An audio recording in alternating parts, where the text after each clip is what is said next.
Aujourd'hui, je vous parle d'une chaussure qui pourrait bien devenir la nouvelle référence des coureurs à la recherche d'un modèle carbone à la fois performant, confortable et accessible. La Puma Deviat Nitro 3.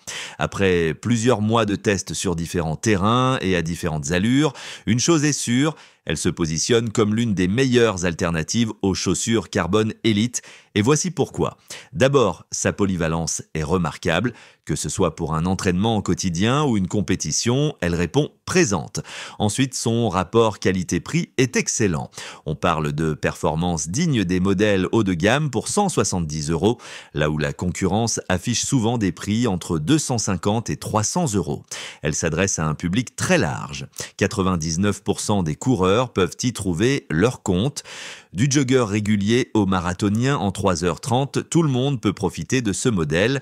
La technologie utilisée est éprouvée, plaque carbone PWR plate et double mousse nitro pour un retour d'énergie optimal. C'est efficace, fiable et bien pensé. Alors évidemment, tout n'est pas parfait.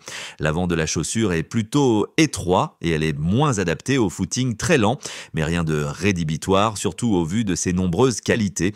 Entrons maintenant dans le détail de cette Deviat Nitro 3, en commençant par sa conception. La chaussure repose sur une base technique solide. La semelle intermédiaire combine deux mousses, Nitro Elite en dessous de la plaque carbone pour la réactivité et Nitro Classique au-dessus pour le confort. Résultat, une propulsion efficace combinée à une bonne absorption des chocs.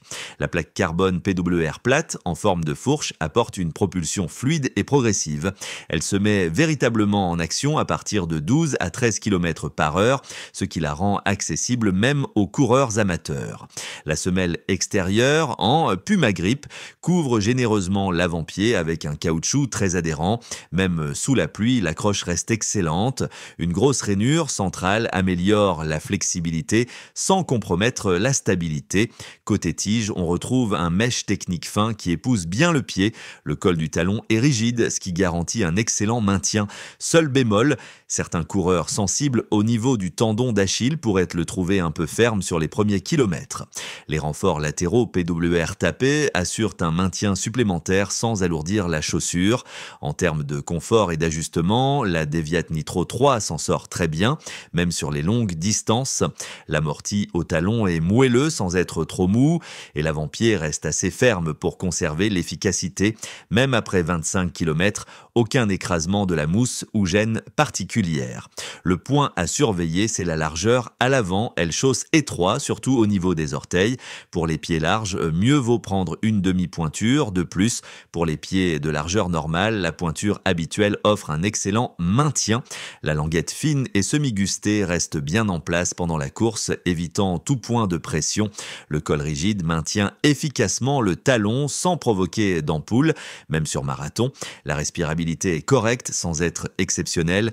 Par forte chaleur, le mesh manque un peu de ventilation, mais rien d'anormal dans cette catégorie. Les rembourrages sont bien dosés, assez pour garantir le confort, mais pas au détriment de la performance. Sur le terrain, la Deviat Nitro 3 révèle toute sa personnalité. À partir de 12 km/h, le retour d'énergie est impressionnant. La propulsion est fluide, naturelle, sans la rigidité que l'on retrouve souvent sur les modèles carbone les plus agressifs. Sur marathon, elle tient la distance sans problème. Elle garde ses qualités du premier au dernier kilomètre. Même quand la foulée commence à se détériorer en fin de course, la stabilité reste au rendez-vous. Les transitions talon-pointe sont fluides. Le rocker, discret visuellement, guide naturellement le déroulé du pied. Cela rend la chaussure beaucoup plus facile à utiliser que certains modèles concurrents plus techniques. En fractionné ou en séance de VMA, elle brille aussi. Les changements de rythme se font sans effort, la plaque carbone répond au quart de tour.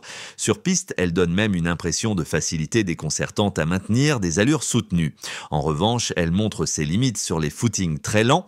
En dessous de 11 ou 12 km/h, la plaque carbone ne s'active pas vraiment. La chaussure peut alors sembler un peu lourde, jusqu'à 302 grammes en taille 45 et perd en dynamisme. Comparons maintenant avec d'autres modèles. Par rapport à sa grande sœur, la Deviat Nitro Elite 3, la différence est nette. L'Elite est plus légère, plus explosive, mais aussi plus exigeante. La Deviat Nitro 3 est plus tolérante, plus confortable et donc plus adaptée à la majorité des coureurs. Face à la Saucony Endorphin Speed 4, référence du segment, la Puma se démarque par une meilleure stabilité et un amorti plus généreux. La Saucony est plus légère et rapide sur les très hautes allures, mais la Puma est plus polyvalente sur les longues distances. Face à la Nike Zoom Fly 5, l'avantage est clair pour Puma. La Nike souffre d'une durabilité médiocre et d'une accroche perfectible, deux domaines dans lesquels la Deviate Nitro 3 excelle.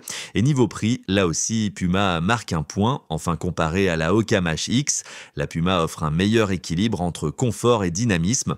La Hoka propose un amorti plus moelleux, mais une plaque plus agressive. La Deviate Nitro 3 est plus accessible au quotidien. Alors, pour qui est faite cette chaussure? Elle s'adresse à un très large public. Les coureurs réguliers, avec 2 à 5 sorties par semaine, y trouveront leur bonheur. Que ce soit pour un premier marathon ou pour améliorer un chrono sur semi, elle est parfaitement adaptée. Elle est idéale pour les coureurs qui ne veulent pas multiplier les paires. Une seule chaussure pour les sorties longues, les fractionnés et la compétition. C'est le profil parfait de la Deviate Nitro 3. Les marathoniens visant des temps entre 3h et 4h30 apprécieront particulièrement sa constance et son confort. Elle permet de courir vite sans brutalité. En revanche, elle ne conviendra pas à tout le monde. Les coureurs aux pieds très larges devront peut-être passer leur chemin ou prendre une taille au-dessus. Ceux qui courent uniquement à allure lente ne profiteront pas pleinement de son potentiel. Et les élites la trouveront peut-être un peu trop sage pour leurs besoins spécifiques. Alors, quel est le verdict? La Puma Deviate Nitro 3 remplit son pari. Démocratiser la technologie carbone, elle offre 80% des performances d'un modèle élite pour seulement 60% du prix. Et elle est beaucoup plus confortable et tolérante. Son plus grand atout, sa polyvalence. Peu de chaussures peuvent assurer à la fois l'entraînement quotidien et la performance en compétition avec autant d'aisance. Le retour d'énergie est excellent, l'amorti généreux, le maintien impeccable et la durabilité impressionnante. Ces quelques défauts ne pèsent pas bien lourd, le fit étroit se gère facilement en prenant une demi-pointure de plus, le poids un peu élevé s'oublie rapidement dès que le rythme s'accélère, et le rocker discret n'empêche jamais la fluidité des transitions. Pour 170 €, c'est l'un des meilleurs investissements possibles sur le marché actuel. Si vous cherchez une chaussure performante, confortable et polyvalente, sans exploser votre budget ni multiplier les paires, la Puma Deviate Nitro 3 mérite clairement sa place dans votre placard.